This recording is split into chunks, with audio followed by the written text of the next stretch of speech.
Everybody's talking about love, thinking they know everything there is to know about love. But without a shadow of a doubt, the secret's out. Most people don't know what they're talking about. Love's putting others first, looking out for one another without being coerced. Love your family and friends, but that's not the end. All around the world your love can extend. Piano solo.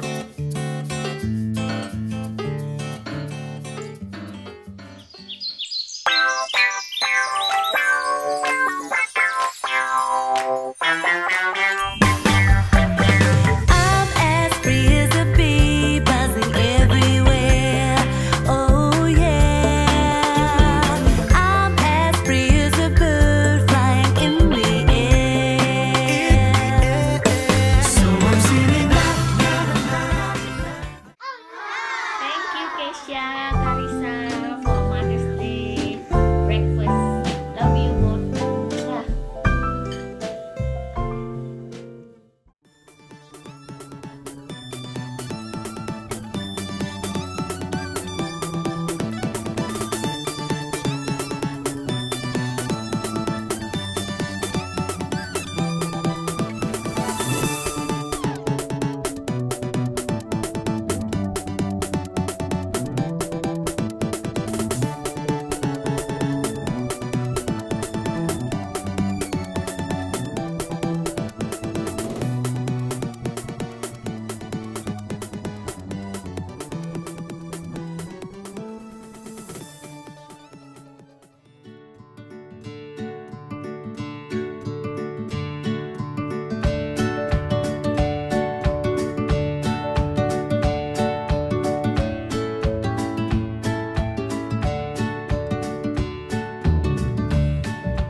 Mother's Day is coming up. We decided to make a little date for her. There's gonna be food and lights, yeah, everything. So we made everything yesterday because we were in quite a rush, and we pre-made everything out of paper because we had no flowers or candles or anything.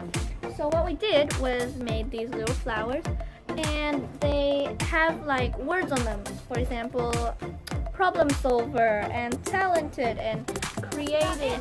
So my dad is going to my mom so that we can distract her while we set everything up. They're in the room right now, and we can't talk loudly because you can hear the thing, what we're saying from in the room.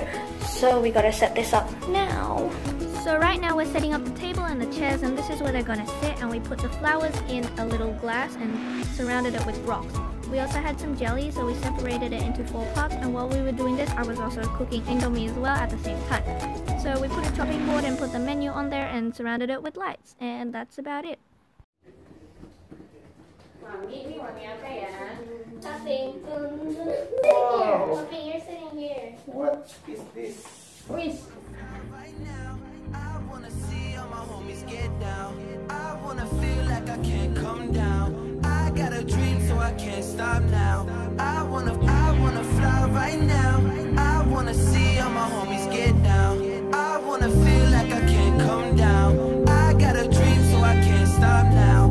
I gotta stop feeling invincible and start feeling invincible. Hey, feeling impossible. The hardest thing is believing in your dreams. Stop feeling invincible and start feeling invincible. Hey, feeling impossible. The hardest thing is believing in your dreams. I feel like a stranger to myself, and sometimes that feels dangerous, but I beg you see me for who I truly am. Maybe not if it wasn't planned. Some days I look in mirrors and I wonder who's that man. Our mother, we love you so much and we are grateful for everything.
make you proud of her?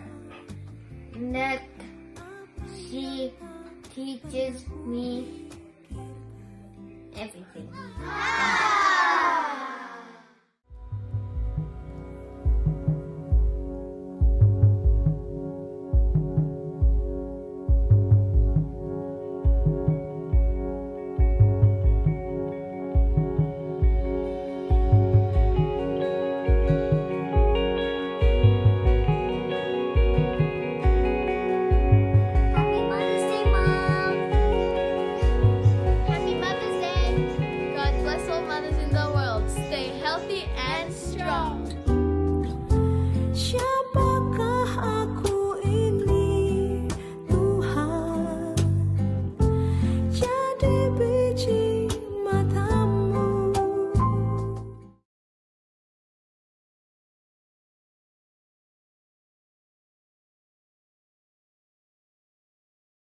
So as you can see, we set up dinner for Mommy. She is the one that organized all this. My name is Philly.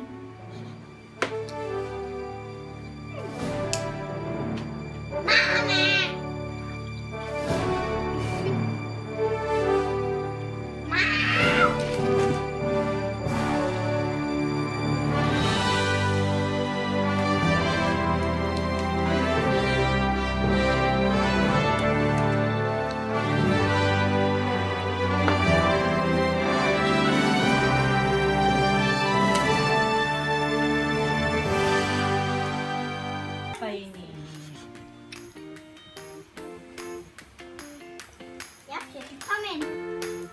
You got reservation made.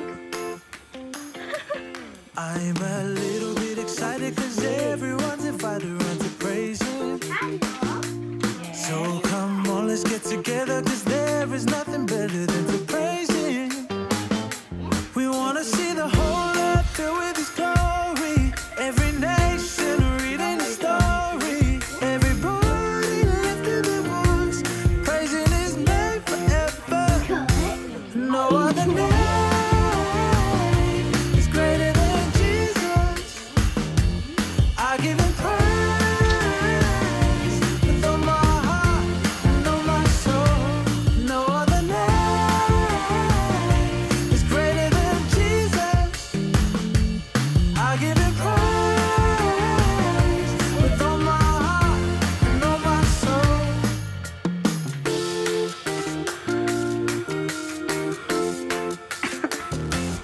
I'm a little bit excited cause everyone's invited around to praise him.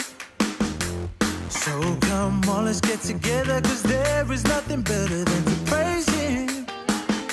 We wanna see the whole earth filled with his glory. Every nation reading his story. Everybody lifting their voice, praising his name forever.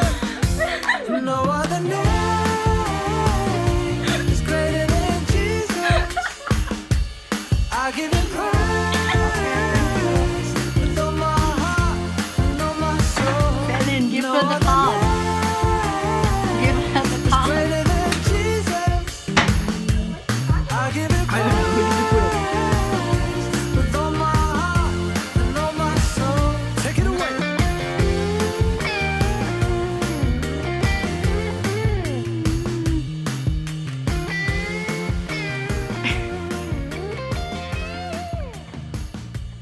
No other name.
your name.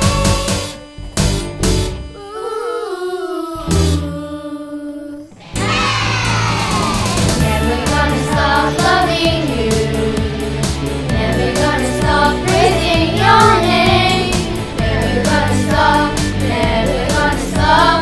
Never gonna stop forever and ever. Never gonna stop loving you. Never gonna stop praising your name. Never gonna stop. Never gonna stop. Never gonna stop. Lift up your name on high.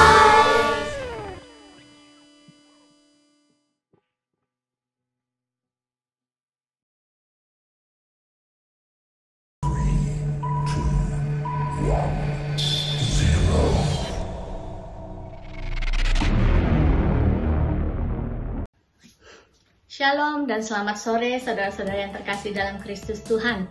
Apa kabar?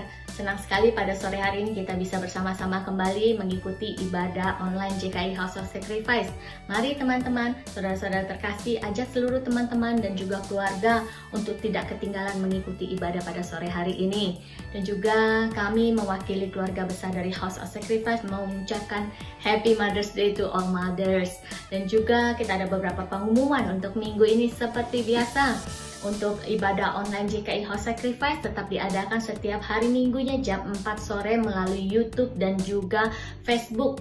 Dan kita juga ada beberapa komsel mingguan yang tetap diadakan secara online juga, yaitu pada hari Senin, Rabu, Kamis, Jumat, dan Sabtu. Untuk setiap hari Senin dengan Pastor Petrus Haryono, untuk hari Rabu komsel Islik dengan Pastor Doni, untuk hari Kamis komsel maskot dengan Pastor Jeffrey, dan untuk hari Jumat kita ada 2, komsel Hisdel dengan Pastor Villa dan juga komsel Kemsi dengan Ibu Fani.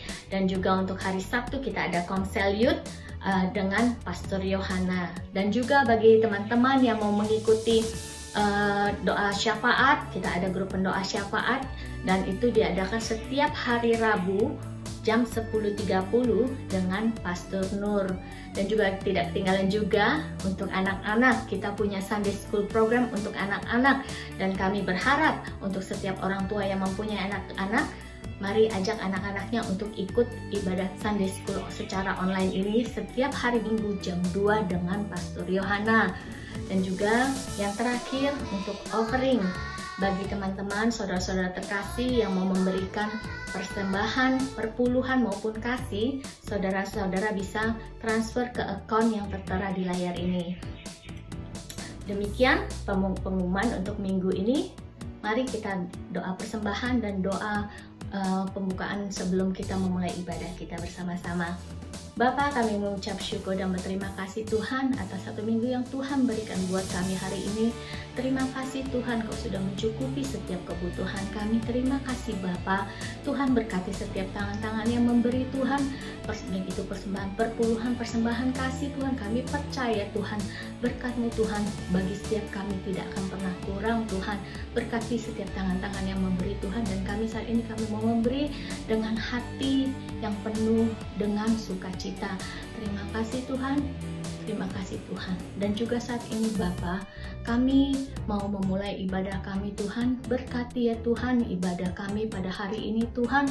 Biarlah ya Tuhan setiap ibadah yang dilakukan secara online ini Tuhan, Kau memberkati setiap kami dan semua teman-teman keluarga yang ada di rumah yang sedang mengikuti ibadah ini Tuhan, yang mau mengikuti ibadah ini Tuhan. Kau memberkati mereka Tuhan.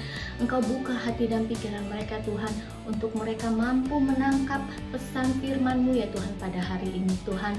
Berkati setiap acara ibadah ini Tuhan dari awal pertengahan hingga akhir di dalam nama Tuhan Yesus Kristus. Haleluya. Amin.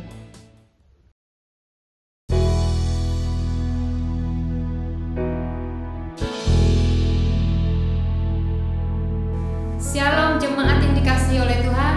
Selamat hari Minggu. Inilah waktunya kita bersama-sama memuji-muji Tuhan kita, sebab kita punya Tuhan yang sangat-sangat baik dan luar biasa. Amin. Dia layak disembah. Mari kita nyanyikan pujian ini. Langit dan bumi, pujilah Tuhan.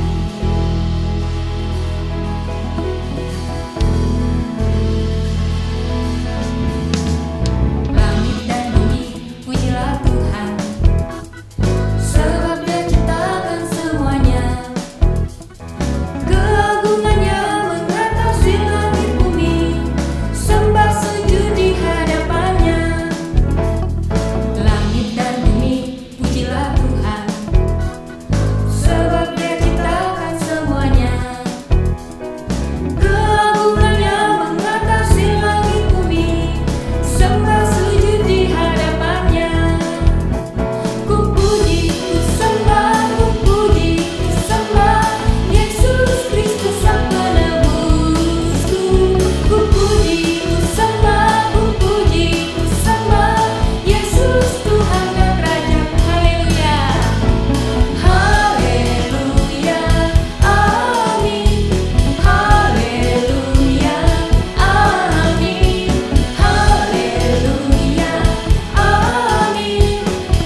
Hai semua, shalom, selamat sore, saudara-saudara yang dikasih dalam Tuhan. Jadi buat yang belum tahu, nama saya Kori, saya sudah bersuami, suami saya Erik, saya punya 2 anak, yang gede namanya Louis, yang nomor 2 namanya Margaret Exxon, belum mau nambah lagi ya.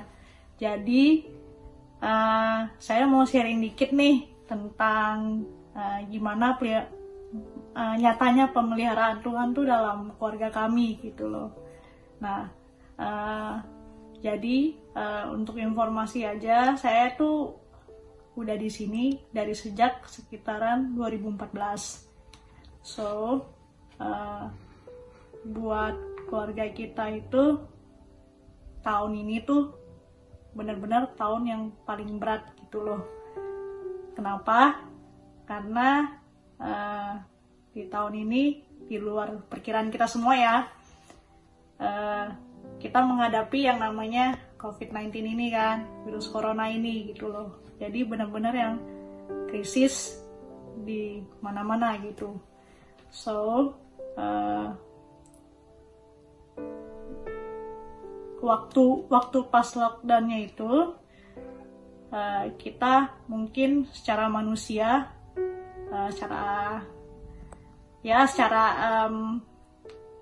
secara tubuh gitu ya, panik, takut, mungkin sudah banyak pikiran juga, jadi badan juga jadi kayak capek, lelah, lunglai, letih, lesuh, semuanya lah lengkap, paket lengkap.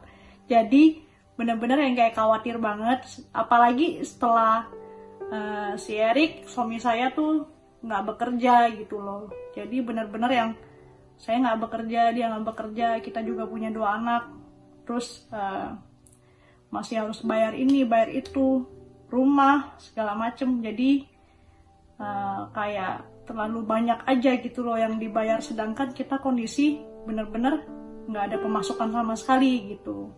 So kita jadinya akhirnya memutuskan untuk pulang gitu waktu itu. Jadi aku ingat banget, aku beli tiket itu di tanggal 10 April, jadi harusnya kita udah balik nih gitu. Jadi waktu tanggal 10 April itu saya udah beli tiket, udah kemas-kemas, udah susun baju, udah packing, udah tinggal pokoknya jalan gitu kan. Terus nah, kenapa saya pulang itu karena kita mau pulang itu karena didukung sama kayak keadaan sekitar dan orang-orang sekitar, omongan orang sekitar gitu loh. Jadi kita telepon teman, diskusi sama teman, terus dari teman juga nanyain kabar gitu. Dan kebanyakan itu teman-teman yang bahkan udah settle di sini pun mereka pulang gitu loh. Jadi itu yang menambah akhirnya kita tuh khawatir gitu di sini gitu kan. Nah, jadi ditambah juga waktu kita diskusi sama orang tua, nah kita juga kayak concern ke anak-anak gitu. Ntar kalau si Erik nggak kerja, saya juga nggak kerja, kita juga nggak ada pemasukan, nah takutnya anak-anak kita ntar gimana gitu, takutnya gitu loh. Jadi benar-benar banyak banget yang ditakutin, dan benar-benar kita tuh kayak diintimidasi sama rasa-rasa yang nggak jelas itu. Jadi kita memutuskan untuk pulang gitu. Tapi aku ingat banget, bener-bener pertolongan Tuhan tuh nyata. Jadi di H-2 itu, di tanggal 8 itu, bener-bener kita tuh kayak ditolong, dikirimin penolong. Jadi Tuhan tolong kita lewat someone gitu. Akhirnya setelah diskusi juga sama orang tua lagi kembali, terus diskusi juga sama pastor-pastor yang ada, diskusi juga sama lagi orang-orang sekitar juga yang ada yang masih stay di sini, yang memutuskan untuk stay gitu loh. Jadi akhirnya kita bukan memutuskan sih, jadi kayak kita didukung untuk bertahan di sini gitu, untuk stay gitu. Jadi bener-bener tuh kayak rasa yang tadinya takut, khawatir, terus banyak pikirannya itu kayak ya hilang aja gitu loh. Dan itu tuh balik lagi kayak gimana caranya kita memandang dari sisi apakah kita memandang dari sisi kedagingan kita atau secara kacamatanya Tuhan gitu loh. Jadi aku mau bilang kalau sometimes tuh kalau kita terlalu mengikuti rasa takut kita, kedagingan kita, dan Roh Kudus kita nggak on, itu suatu kayak pengoreksian diri untuk kita, terus kayak pengujian diri untuk kita, karena kita di sini keluarga kita diproses, keluarga kita dipererat, keluarga kita dituntut untuk lebih lagi mengarahkan diri dan mengarahkan iman tuh benar-benar tertuju ke Tuhan gitu loh. Jadi benar-benar intens lagi sama Tuhan gitu. Jadi oke, ini aja yang mau aku sampaikan. Stay safe, terus tetap minum vitamin mungkin untuk menambah imun. Jadi biar tetap daya tahan tubuhnya tetap sehat, bekerja dengan baik. Jadi biar corona ini juga cepat berlalu, jadi kita boleh beraktivitas lagi seperti biasa. Oke guys, selamat sore, Tuhan berkati. Mari saudara-saudara, kita siapkan hati kita. Kita mau datang sama Tuhan dengan hati yang lapar dan haus. Kita percaya bahwa kita sudah menerima kemenangan saat ini. Kita mau menyanyikan lagu ini, kita percaya dan mau Tuhan akan pulihkan bangsa kita, Tuhan akan pulihkan keluarga kita, dan Tuhan akan memberikan jalan keluar bagi semua masalah yang kita hadapi saat ini. Haleluya.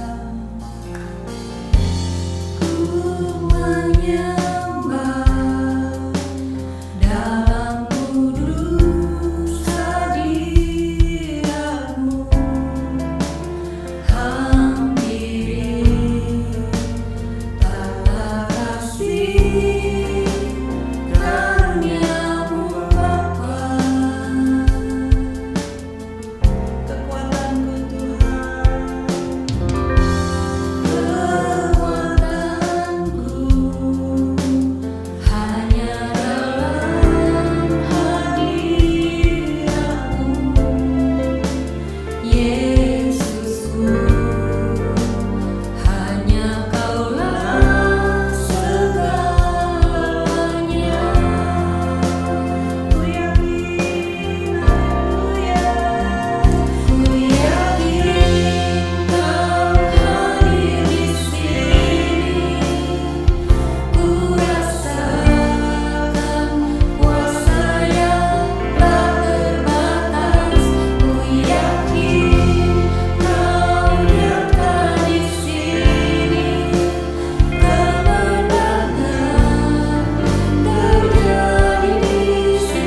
ibadah yang luar biasa Tuhan yang kami rasakan saat ini ya Tuhan.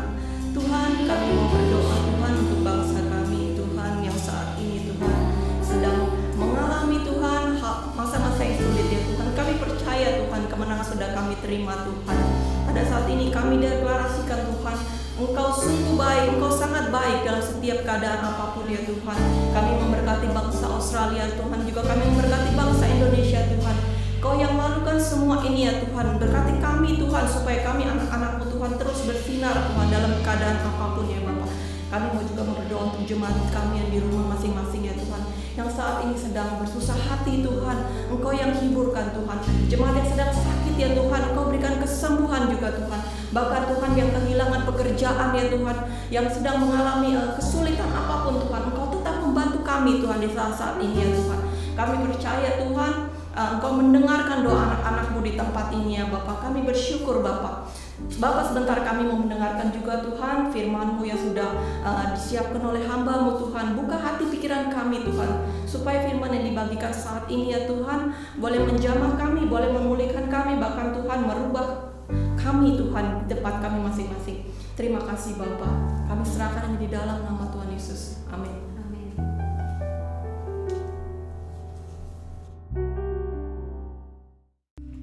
Shalom Bapak Ibu sekalian, salam sejahtera saudara terkasih di dalam Tuhan Yesus Kristus. Saya ingin membahas bahwa setiap topik itu sangat penting bagi kehidupan saya. Untuk membahas tema kali ini yaitu di dalam dimensi iman Kristen. Bagaimana sebetulnya hidup kita ini sebagai garam dan terang dunia? Saya pikir itu adalah sebuah ayat yang sangat klasik yang Bapak Ibu sering dengar, bahwa kita akan menjadi garam dan terang dunia. Dan kenapa saya katakan klasik? Karena kita sering mendengar firman Tuhan atau ayat Alkitab ini. Mungkin beberapa kali kita bisa mendengar bahwa tema dari visi dan misi dari GKI House juga menjadi terang dan menjadi garam dan terang pada saat ini. Hampir semua orang Kristen mengetahuinya, tetapi yang menjadi persoalan yang serius, di mana kita menghayati, terutama sejauh mana kita melakukan kehidupan keseharian kita, Bapak Ibu sekalian. Ini menjadi persoalan yang selalu di dalam kekristenan, karena tiap kali kita mampu untuk berbicara, tetapi kita tidak mampu untuk mewujudkannya di dalam kenyataan kehidupan kita sebagai orang Kristen. Dimensi iman Kristen selalu hadir dan coba mengajak kita semua untuk kita belajar bersama bagaimana menghidupi keimanan kita. Bagaimana kita bisa hidup melewati semua situasi dan kondisi saat ini, Bapak Ibu sekalian. Saya mau menekankan bahwa akan membahas tentang bagaimana kehidupan Kristen atau menjadi garam di dalam lingkungan atau di dalam keluarga kita. Karena kita tahu bahwa kondisi saat ini yang kita hadapi, mungkin ada kondisi Bapak Ibu yang kehilangan pekerjaan atau kondisi yang saat ini Bapak Ibu sedang sakit, tapi selalu yakin bahwa Tuhan selalu menolong kehidupan kita. Mari kita baca di Matius 5 ayat 13-16. Saya bacakan ya Bapak Ibu. Garam dunia dan terang dunia. Ayat 13, kamu adalah garam dunia. Jika garam itu menjadi tawar, dengan apakah ia diasinkan? Tidak ada lagi gunanya selain dibuang dan diinjak orang. 14, kamu adalah terang dunia. Kota yang terletak di atas gunung tidak mungkin tersembunyi. Lagi pula orang tidak menyalakan pelita lalu meletakkannya di bawah gantang, melainkan di atas kaki dian, sehingga menerangi semua orang di dalam rumah itu. Demikianlah hendaknya terangmu bercahaya di depan orang, supaya mereka melihat perbuatanmu yang baik dan memuliakan Bapamu yang di surga. Mungkin kita sering baca firman Tuhan menjadi garam dunia dan terang dunia. Yang saya mau sampaikan untuk minggu ini, bagaimana kita menjadi garam dunia di dalam kehidupan kekristenan kita, Bapak Ibu. Jadi saya mau tekankan kita sebagai garam untuk bisa menghidupkan keadaan atau untuk bisa menghidupkan kekristenan kita di dalam diri kita. Karena sangat menarik ketika Tuhan Yesus memberikan gambaran kita sebagai manusia, bahwa dia mengatakan bahwa dia adalah garam dunia. Kalau kita dibaca di ayat 13, kamu adalah garam dunia, jika garam itu menjadi tawar, dengan apakah ia diasinkan? Tidak ada lagi gunanya selain dibuang dan diinjak. Kalau kita berpikir dari ayat 13 ini, konsep yang Tuhan ingin berikan kepada kita, persoalan pertama kita akan berpikir, mungkinkah pada saat modern ini kita bisa melihat bahwa garam modern atau yang diolah secara struktur molekul dan secara struktur kimia, sehingga tidak mungkin garam itu kehilangan asinnya. Kalau kita melihat bahwa untuk zaman saat ini, kalau kita membuat garam, bahwa garam itu mempunyai molekul dan kimia yang mungkin kita bisa buat pada saat ini, karena kita mempunyai teknologi yang begitu luar biasa. Tapi apa yang saya mau sampaikan di ayat 13 ini, sehingga apa yang dikatakan Tuhan Yesus pada saat itu, mungkin konteksnya, mungkin garam itu di waktu yang lampau diolah menjadi garam yang sangat sederhana, Bapak Ibu. Sehingga firman Tuhan menekankan di ayat 13 ini, sehingga pada waktu tertentu mungkin ia akan kehilangan rasa asinnya, sehingga rasa tersisa seperti butiran pasir saja. Maka jika itu terjadi, dia tidak akan berguna sebagai garam dan dia akan dibuang percuma. Waktu kalau kita Tuhan Yesus membagikan pada konteks pada saat itu, mungkin pengolahan garam secara tradisional waktu itu, yang mau kita sampaikan bahwa apa yang terjadi pada saat ini. Jadi kita harus memahami dulu perspektif waktu daripada waktu itu, sehingga garam yang bisa kehilangan asin bukan garam yang modern dengan struktur kimianya, tetapi garam yang diolah secara sederhana. Justru dengan gambaran ini menjadi sangat menarik nih Bapak Ibu. Ketika dikatakan bahwa orang Kristen adalah garam dunia, maka sebagai garam dunia, orang Kristen memainkan peranannya juga.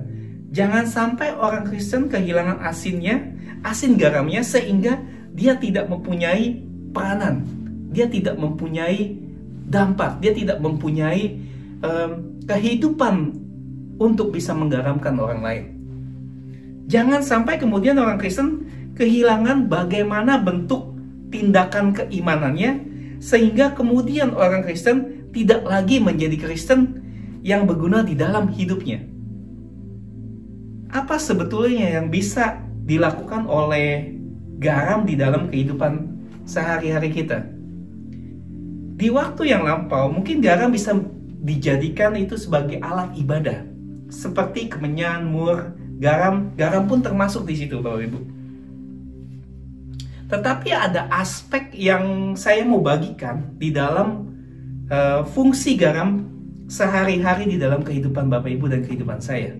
Yang pertama yang saya dapat itu, garam menjadi alat untuk membersihkan, sehingga bagian yang kotor, khususnya kalau ada luka infeksi, itu dibersihkan dengan air garam. Contohnya kalau kita sakit gigi atau sakit dalam rahang ini, kita menggunakan istilah tradisional, air panas kita campur dengan garam dan kita kumur, dan itu bisa membersihkan dan bisa membuat reaksi yang baik untuk bisa meredakan sakit kita, Bapak Ibu. Yang kedua, garam tidak hanya membersihkan, tetapi juga garam itu memberi efek penyembuhan. Misalnya sakit atau luka garam ditaruh memang perih, Bapak Ibu, ditaruh memang sakit, tetapi dia memberi efek kesembuhan. Jadi yang saya mau bagikan itu tentang ada aspek yang lain di dalam fungsi garam kehidupan kita di dalam sehari-hari kehidupan Bapak Ibu dan saya. Yang ketiga yang saya dapat, tetapi garam juga memberi efek yang lain dan juga menyedapkan rasa. Ya, selain membersihkan, selain juga memberi efek penyembuhan, yang ketiga itu garam juga memberi efek menyedapkan rasa. Jadi kita memberi rasa sehingga ada pepatah bilang seperti ini, sayur tanpa garam hambar. Contoh ilustrasi yang mungkin kita lihat secara untuk menyatakan cinta atau untuk menyatakan kasih kepada seseorang, kita selalu menyatakan kalau sayur tanpa garam itu hambar. Jadi ilustrasi yang dipakai menyatakan bahwa garam itu menyebabkan efek untuk menyedapkan rasa. Ya, sebuah ilustrasi sebagaimana hidup tanpa cinta dan sebagainya. Yang keempat, karena garam juga bisa mengawetkan terhadap bagian-bagian tertentu. Cintanya kita bisa mungkin mengawetkan makanan atau mengawetkan hal sesuatu yang lain. Jadi yang saya mau bahas untuk ke depan, bahwa yang saya mau lebih tekankan itu fungsi dan efek garam di dalam kehidupan kita. Tetapi sekilas tentang gambaran-gambaran tentang fungsi garam, ada yang menjadi menarik Bapak Ibu. Ketika kita memperhatikan kehidupan kekristenan kita. Ya, jadi kalau fungsi garam ini kalau kita sangkut pautkan dengan kehidupan kekristenan kita, itu kalau saya jabarkan secara satu persatu yang akan saya terangkan, ternyata kekristenan mempunyai kehidupan seperti garam, dan kamu adalah terang dunia yang membersihkan dunia ini dari kuman-kuman, dari apa? Dari dosa-dosa, dari kesalahan kita yang tidak beres. Jadi fungsi dari garam ini untuk di kehidupan kekristenan kita itu untuk membersihkan kuman atau membersihkan dosa-dosa di dalam setiap kehidupan Anda dan saya. Pertanyaannya sangat menarik. Dalam kehidupan kita sebagai orang Kristen mampu membersihkan dunia ini dari pergumulan-pergumulan, persoalan-persoalan, tekanan-tekanan kehidupan. Karena menjadi sebuah pertanyaan menarik, sehingga demikian orang Kristen kehadirannya dinantikan oleh banyak orang, karena kita bisa memberikan satu nilai untuk membersihkan tadi ya, atau orang Kristen menjadi garam yang kehilangan asinnya. Contohnya seperti ini, kehadiran kita di suatu kelompok tertentu itu menjadi dampak untuk mereka bisa merasakan kekristenan kita di dalam kelompok itu. Ternyata ada satu mungkin ilustrasi yang membuat di saat kita hadir di dalam kelompok itu menjadi suka atau tidak, itu bisa kelihatan dari kehidupan kita, menjadi kelihatan dari kehidupan kekristenan kita. Karena apa? Karena yang fungsi garam tadi itu untuk membersihkan. Jadi orang bisa melihat segala situasi kehidupan kita, kita masih merasa ada damai agak di dalam setiap kehidupan kita. Orang itu akan merasa, ya. Jadi datang bukan untuk membersihkan, tetapi kemudian bagian dari persoalan. Jadi dia datang bukan untuk membersihkan masalah, tapi dia menjadi persoalan tersebut. Jadi yang kita bisa lihat bahwa kehidupan kekristenan kita itu bisa menjadi suatu patokan bahwa kehadiran kita itu menjadi dampak yang positif atau menjadi dampak yang negatif bagi lingkungan atau bagi kelompok tertentu jika kita hadir di dalam kelompok itu. Coba saudara memikirkan begitu banyak kasus-kasus yang hidup di dalam gereja, yang hidup di lingkungan orang-orang Kristen, sehingga muncullah kekotoran yang semakin dia menumpuk di dalam kehidupan dunia. Karena orang Kristen memberi kontribusi memperkeruh hidup ini, kadangkala seperti itu. Sehingga kata-kata yang bagus tadi hanya seperti garam yang kehilangan rasanya, kehilangan rasa asinnya. Garam yang sudah kehilangan fungsinya menjadi garam yang tidak berguna, Bapak Ibu. Begitu juga orang Kristen yang tidak membersihkan lingkungan menjadi nggak berguna atau tak berguna, bahkan kemudian dia menjadi bagian dari kotoran tersebut, menjadi bagian hal yang dilihat orang mungkin negatif, dilihat orang mungkin yang salah, dilihat orang yang mungkin wah, kok dengan adanya kehadiran dia bukan menjadi positif malah menjadi negatif, dan orang mempertanyakan di mana kekristenan kita sebagai garam itu. Dan itu sangat memalukan sebenarnya Bapak Ibu. Tetapi kita jangan tutup mata, dan itu fakta yang terjadi saat ini. Karena jangan heran kenapa gereja semakin hari tidak semakin menarik, kecuali bagi orang Kristen yang frustasi.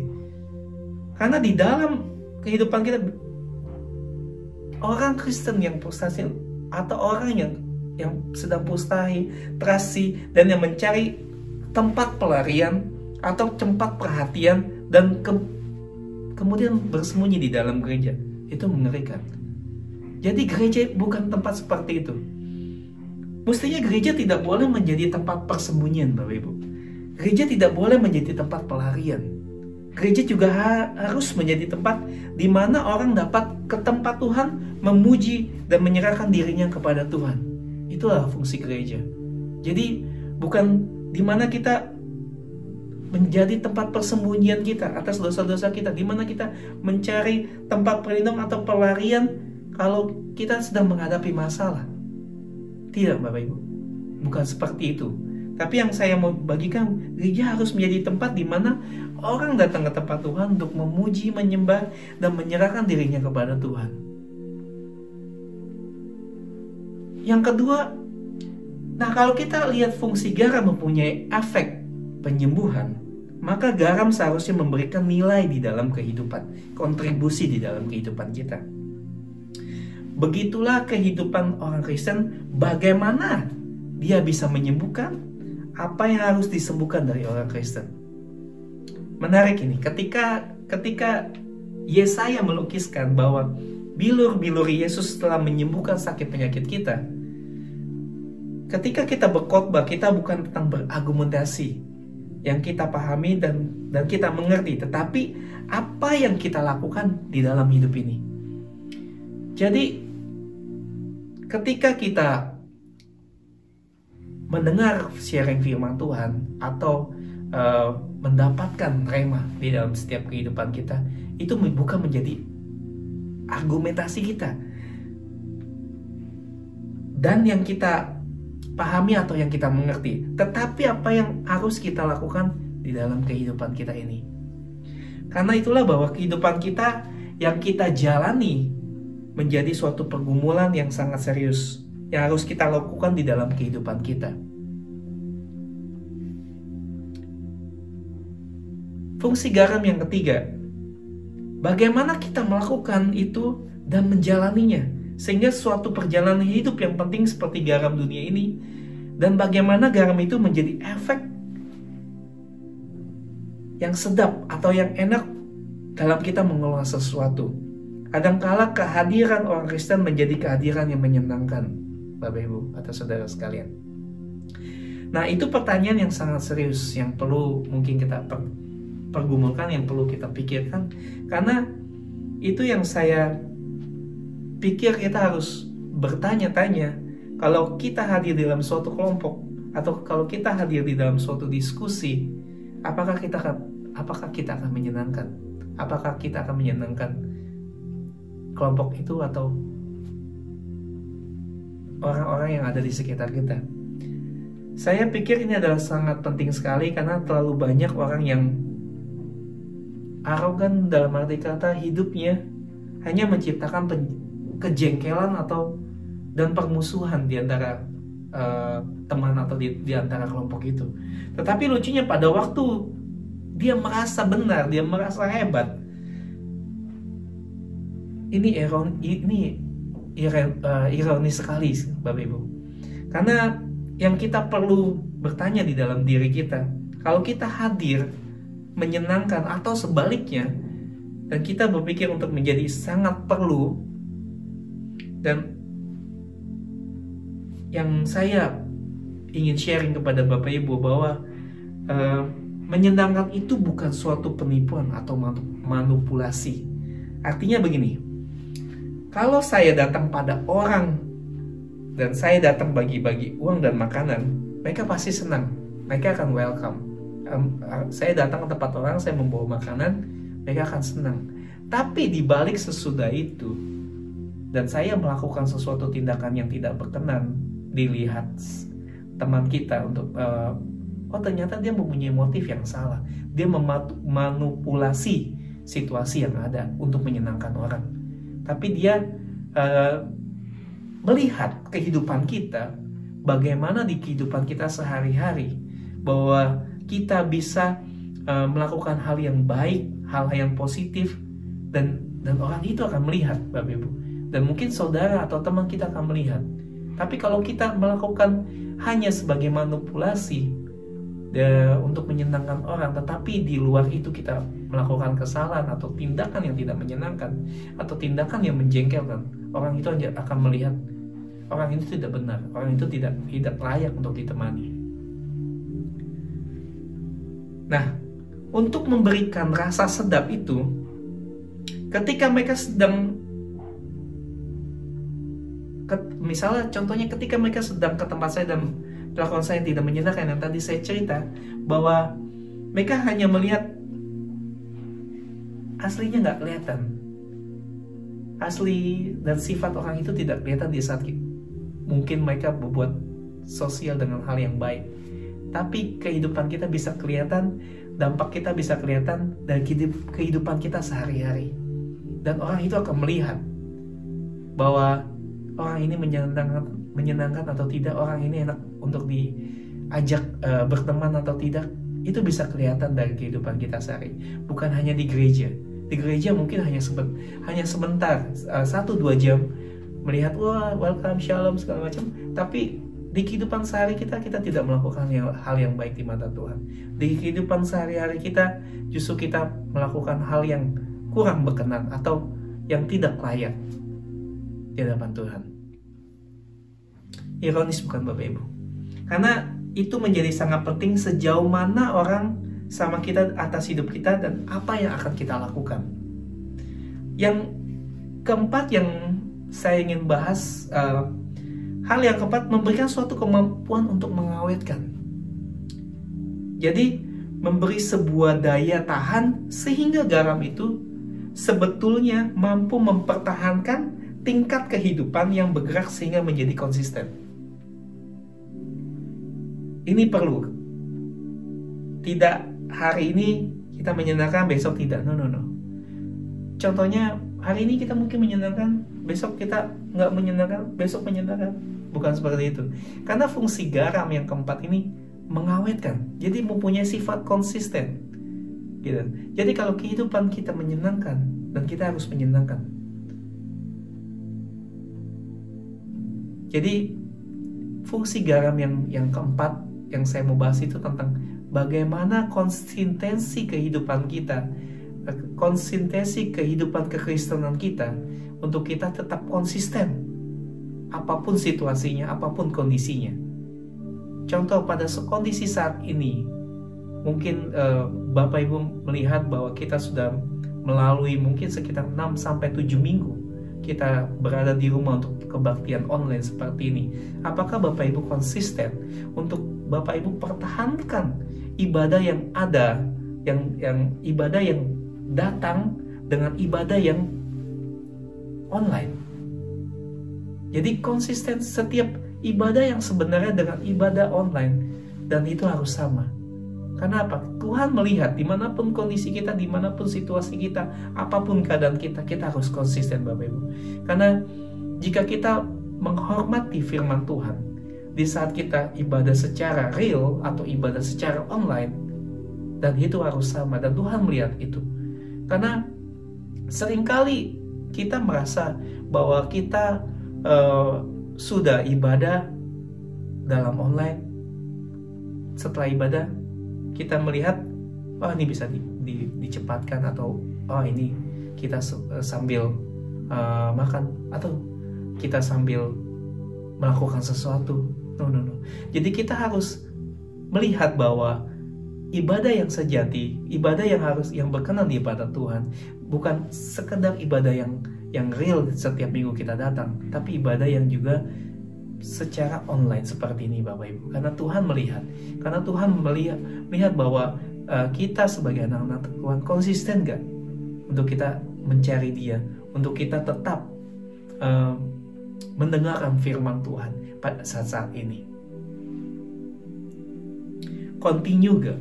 Menyenangkan gak? Bahkan dalam itu dia itu tidak konsisten, tidak pernah berubah. Nah, ini menjadi gambaran orang Kristen yang perlu. Bagaimana orang Kristen itu bergumul dan memahami itu. Dan bagaimana orang Kristen menghidupkan itu.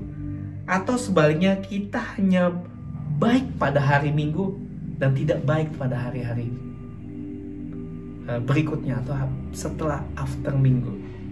Saudara, ini berbicara tentang garam, bagaimana kita memikirkan tentang apa yang Yesus inginkan dari kehidupan orang-orang percaya, dari kehidupan orang-orang untuk kita bisa menggarami kekristenan kita di dalam hidup kita sehari-hari. Tentang garam yang dijadikan sebuah ilustrasi di mana alat ukur kita sebagai orang percaya. Jadi yang saya mau tekankan pada saat ini, yang saya bagikan yaitu fungsi garam, dan saya hanya menekankan ini Bapak Ibu sekalian, bahwa setiap hidup di dalam kekristenan mempunyai makna, mempunyai tujuan seperti garam yang ini Bapak Ibu.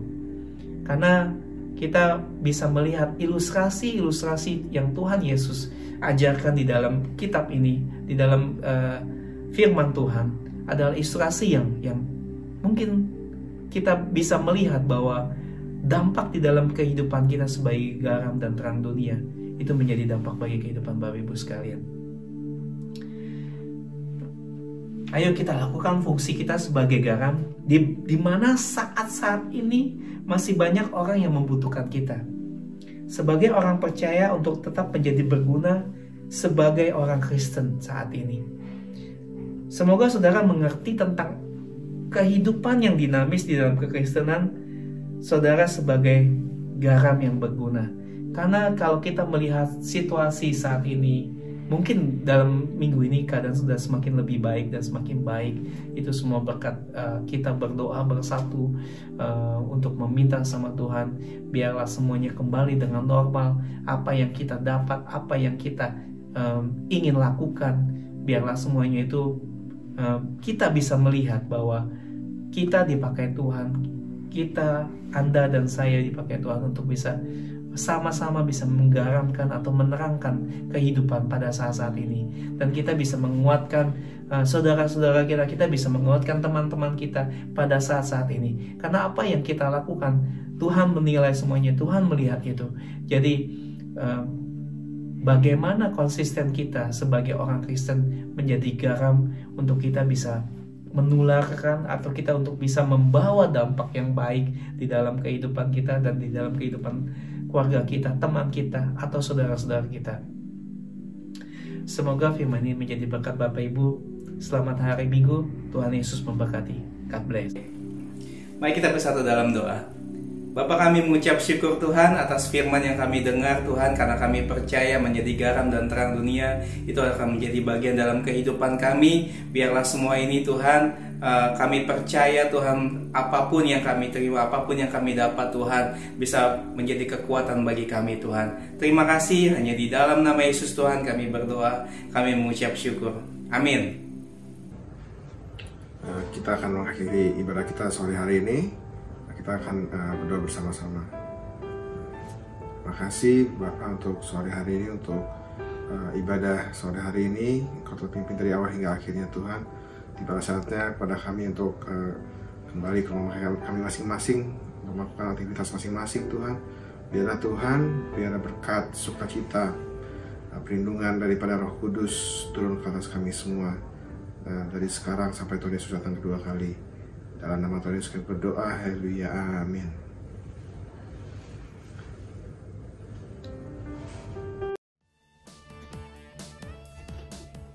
Terima kasih Pastor Doni untuk firman-Nya yang disampaikan pada hari ini. Kita semua merasa diberkati, amin. Dan juga untuk setiap jemaat dan pelayan Tuhan, mari kita terus tetap semangat, melekat dan setia di hadapan Tuhan. Kita boleh menjadi terang dan garam dimanapun kita berada. Dan juga terima kasih untuk semua yang sudah mengikuti ibadah pada sore hari ini. Sampai jumpa di kebaktian minggu depan dengan JKI House of Sacrifice dengan waktu dan hari yang sama. Tuhan Yesus memberkati.